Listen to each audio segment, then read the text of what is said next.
యథార్థవాది లోక విరోధి. అంటే నిజం ఎవడైతే మాట్లాడతాడో ఆడు ఈ రోజుల్లో ఎవడికి నచ్చడు. ఈ రోజుల్లోనే కాదు, పూర్వం, ప్రస్తుతం, ఫ్యూచర్ ఎప్పుడైనా సరే. ఎందుకంటే ఒక ఇద్దరు ఉన్నప్పుడు నువ్వు వెళ్ళి, రే పలానా వాళ్ళందరూ నీ గురించి ఇలా అనుకుంటున్నారు, ఇది కరెక్ట్ కాదేమోరా, ఒకసారి ఆలోచించవచ్చు కదా అని చెప్పి నీ ఫ్రెండ్ దగ్గరికి నువ్వు వెళ్ళి అన్నావు అనుకో, ఆడికి ఎక్కడ లేని కోపం వచ్చేది. ఆడు మన ఎదురుకుండా ఏమండవు. ఇంకొకరి దగ్గరికి వెళ్ళి, ఆ పృథ్వీగాడు ఉన్నాడు కదా, ఆడికి బాగా ఓవర్ యాక్షన్ ఎక్కువరా, ఆడికి ఏదో అన్నీ తెలిసినట్టు, ఆడు ఏదో పెద్ద తోపైనట్టు, నువ్వు ఇలా చేస్తున్నావు అలా చేస్తున్నావు, నీ గురించి వాళ్ళు ఎలా అనుకుంటున్నారు వీళ్ళు ఎలా అనుకుంటున్నారని నన్ను ఎదవం చేయడానికి చూస్తున్నారు తెలుసా. నా దగ్గరికి వచ్చి చెప్పాడు రాడు, నీ గురించి వాళ్ళు వీళ్ళు ఎలా అనుకుంటున్నారని, మా వర్స్ట్ గాడే హ్యాడు అని చెప్పి నన్నే తిడతారు. కానీ అక్కడ నిజం ఏంటంటే, ఒక ఎక్స్ అనే పని చేయడం వల్ల నిన్ను అందరూ పొరపాటుగా అనుకుంటున్నారా అని చెప్పేసి వాడి మంచి కోరుకుని మనం వాడి దగ్గరికి వెళ్ళి నిజాయితీగా నిజాన్ని చెప్పామనుకో, మనల్ని ఎర్రి పాపం చూసినట్టు చూస్తాడనమాట. దానికి రీజన్ ఏంటి? నిజం చెప్పడం. ఎవడైతే నిజం చెప్తాడో నిందలన్నీ ఆడికే. ఏ నీకు అంత దోలెందుకు, నీకు అంత కసి ఎందుకు, ఆడికిడికి తెలీదా, నువ్వు ఒక్కడవే తోపువా, నువ్వే నిజాలు చెప్తున్నావా అంటారు. పోనీ అంతా ఓకే, మనం నిజం చెప్పకుండా మన పని చూసుకుని మనం వెళ్ళిపోయాం. రేపు అన్న రోజున ఒక సిచ్యువేషన్ జరిగి, రే ఆ సిచ్యువేషన్ గురించి పృథ్వీగాడికి ముందే తెలుసు, అయినా సరే మనకు చెప్పలేదు అనే విషయం అప్పుడు బయటకు వచ్చింది అనుకో, అప్పుడు ఏమంటారు తెలుసా, ఇంత ఎదవ అనుకోలేదు, చూస్తా ఉండగా నిజం తెలిసి కూడా నువ్వు చెప్పలేదు కదా, అసలు ఎంత స్వార్థపరుడురా నువ్వు, ఒక్క మాట చెప్పుంటే అయిపోయేది కదరా అని అంటారనమాట. సో ఇక్కడ ఎక్కడ లాస్ వచ్చినా నిజం చెప్పాలి అని డిసైడ్ అయినోడుకో, లేదంటే నిజం చెప్పేవాడికే లాస్ తప్ప, దొంగ నాటకాలు ఆడేసి ఇక్కడ విషయాలు అక్కడ చెప్పి, అక్కడ విషయాలు ఇంకో చోట చెప్పి, లింకులు పెట్టేసి ఏం తెలియనట్టు, అయ్యో పాపం అందరూ దెబ్బలాడుకుంటున్నారు, ఈడు ఆడు గొడవ పడుతున్నారేంటి అని ఏమీ తెలియనట్టు చూస్తాడు. చూసావా, నంగనాచి అంటారు వాళ్ళని. అలాంటి వాళ్ళకి మాత్రం ఏ డోకా లేదు బ్రతకడానికి. మరి ఇప్పుడు ఏం చేద్దాం? నిజం చెప్పొద్దా అంటే, అసలు చూసి ఇది కరెక్ట్ కాదు అనిపించిన మనం దాని గురించి పట్టించుకోవద్దా అంటే, దాని గురించి మాట్లాడుకుందాం. నీ కళ్ళ ముందు ఏదైనా జరిగినప్పుడు, నీ కళ్ళ ముందు ఏదైనా నువ్వు చూసినప్పుడు, దాని గురించి నిన్ను ఎవడైనా అడిగినప్పుడు 100 150 అయినా 150 200 అయినా నిన్ను అందరూ తెలివైనోడు, లేదంటే ఓవర్ యాక్షన్ చేస్తున్నాడు, హీరోయిజం చూపిస్తున్నాడు అని అనుకున్నా పర్లేదు, నువ్వేదైతే చూసావో, నీకు ఏదైతే కరెక్ట్ అనిపించిందో అది చెప్పి. ఎందుకంటే అవి నాకు తెలియదు అని నువ్వు వదిలేసావు అనుకో, అక్కడ జరిగిన సిచ్యువేషన్ వల్ల ఎవడో ఒకడు లాస్ అవుతాడు. అదే నువ్వు చెప్పేసావు అనుకో, నీ క్లాస్ అవడానికి ఏముండదు. మహా ఐదాళ్ళు ఏమనుకుంటారు, రే వీడికి చాలా ఎక్కువ, వీడికి పెద్ద మేధావిలో ఫీల్ అవుతాడని చెప్పేసి ఒక 2 సార్లు తిట్టుకుంటారు అంతే. కానీ కొన్ని రోజుల తర్వాత ఏమవుద్దంటే, ఆడు ఏది ఉన్నా సరే మొహం మీద చెప్పేస్తాడు, ఆడు ఉన్నది ఉన్నట్టు చెప్తాడు. ఈ పేరు నీకు రావడానికి చాలా రోజులు పడుతుంది. బేసిక్గా పేరు కోసం అని కాదు, కానీ నీ నేచర్ కనుక అదైతే ఆ నేచర్ని అలాగే ఉంచుకో. మనకెందుకు లేరా బాబు, మీ అమ్మ ఆళ్ళకి ఇళ్ళ పల్లికిలిస్తే సరిపోద్ది అని నువ్వు అనుకున్నావు అనుకో, గుంపులో గోవిందలాగా, గొర్రెల మందలా నువ్వు ఒక గొర్రెల మందలాగా కలిసిపోతావు అంతే. అలా కలిసిపోతే ఇంకా అవతలడికి మనకి తేడా ఏముంటుంది? ఇక్కడ విషయాలు అక్కడ చెప్పి గొడవలు పెట్టడం కంటే, ఒరే నీ గురించి ఎలా అనుకుంటున్నారో అని చెప్పేసి నువ్వు ఎదవైనా పర్లేదు. ఎందుకంటే అక్కడితో ఆడికి మనకి రిలేషన్ కట్ అయిపోతే, దరిద్రం వదిలిపోద్ది.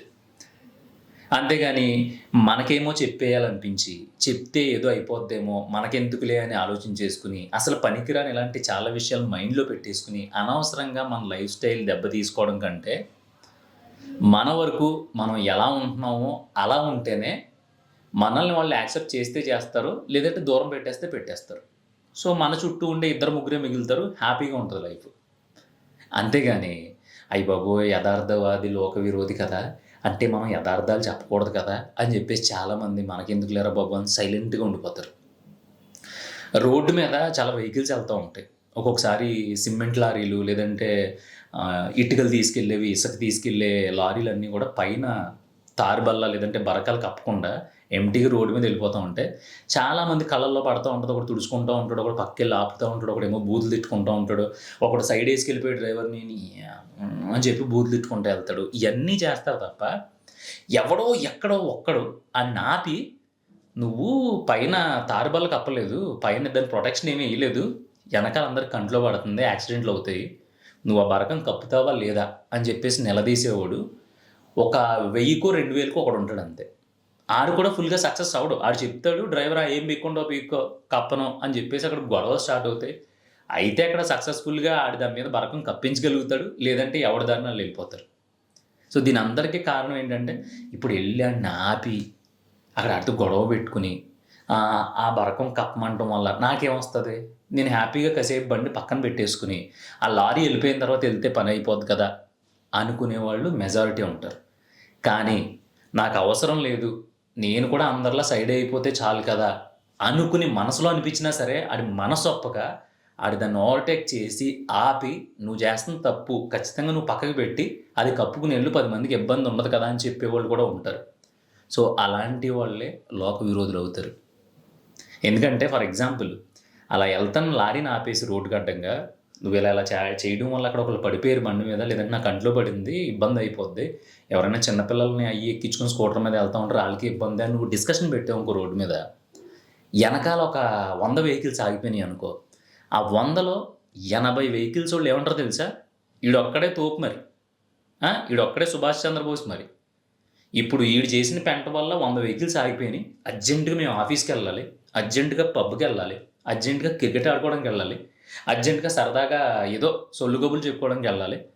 ఈ ఒక్క లారీ పోతే ఏమైంది, రోజు తిరగట్లేదు కదా, పోతే పోనివ్వచ్చు కదా, ఆడు ఆపేసాడు అంటండి, ఎవడో మూర్ఖుల్లా ఉన్నాడు, మరీ అపరిచితుల్లో చియాన్ విక్రమ్లా ప్రవర్తిస్తున్నాడు, ఏదో వీడికి ఒక్కడికే సొసైటీ అంటే గౌరవం ఉన్నట్టు రెస్పెక్ట్ ఉన్నట్టు, పిచ్చిన కొడుకులు ఉంటారండి కొంతమంది అని చెప్పి ఆడు 10 మంది కోసం ఇసుక లారీ మీద బరకం కప్పకుండా పట్టా కప్పకుండా వెళ్ళిపోతున్నాడని ఆపి ఆడితో డిస్కషన్ పెట్టుకుని ఆడి చేత పట్టా కప్పించే ప్రయత్నం చేస్తూ ఉంటే ఒక్కడు సపోర్ట్ వెళ్ళకపోగా ఆ ఆపి ఎవడైతే డిస్కషన్ చేస్తున్నాడో ఆడిని అమ్మ నా బూతులు తిట్టుకుంటారు.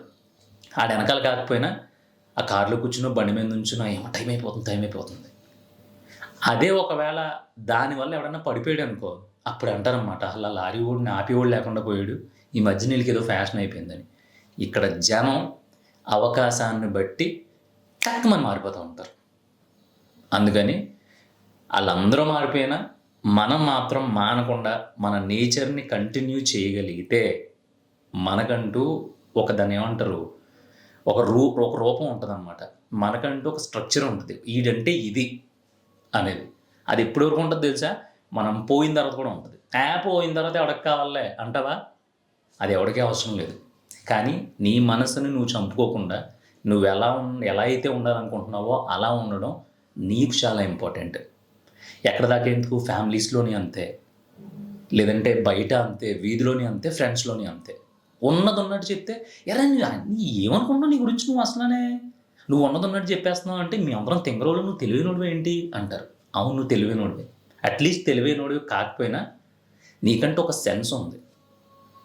సో నీకు అనిపించింది నువ్వు ఓపెన్గా హార్ట్ఫుల్గా చెప్పగలుగుతున్నావు, అది కూడా ఒక ఆర్టే. ఆ ఆర్ట్ని చెడగొట్టుకోకు, ఎవడో ఏదో అనుకుంటాడని, లేదంటే ఎవరో ఏదో అపార్థం చేసుకుంటారని, లేదంటే మనల్ని అందరూ దూరం పెట్టేస్తారని ఇలాంటి అట్ల జోలికి వెళ్ళి నీ నేచర్ని నీ గొప్పతనాన్ని నువ్వు పాడు చేసుకోకు. ఉన్నోడు ఉంటాడు మనతో, పోయినోడు పోతాడు, ఏం అవసరం లేదు. జనానికి ఎంత దూరంగా ఉంటే అంత మంచిది. లేదు మన నేచర్ నచ్చి జనం ఎంత దగ్గరికి వచ్చినా కూడా మనకు అది మంచి. కాకపోతే ఈ అన్నిటి మధ్యలో నువ్వు మారిపోయి కొన్ని రోజులు అటు, కొన్ని రోజులు ఇటు, కొన్ని రోజులు అలాగా నీ నేచర్ని నువ్వు బలవంతంగా చంపుకున్నావు అనుకో, చివరి రోజుల్లో అసలు ఎందుకు బతికాను నేను అనిపిస్తుంది అనమాట. అందుకని లోక విరోధి అయినా పర్లేదు, కానీ యథార్థంగా నువ్వేంటి నీలా నువ్వు ఉండి సరిపోతుంది.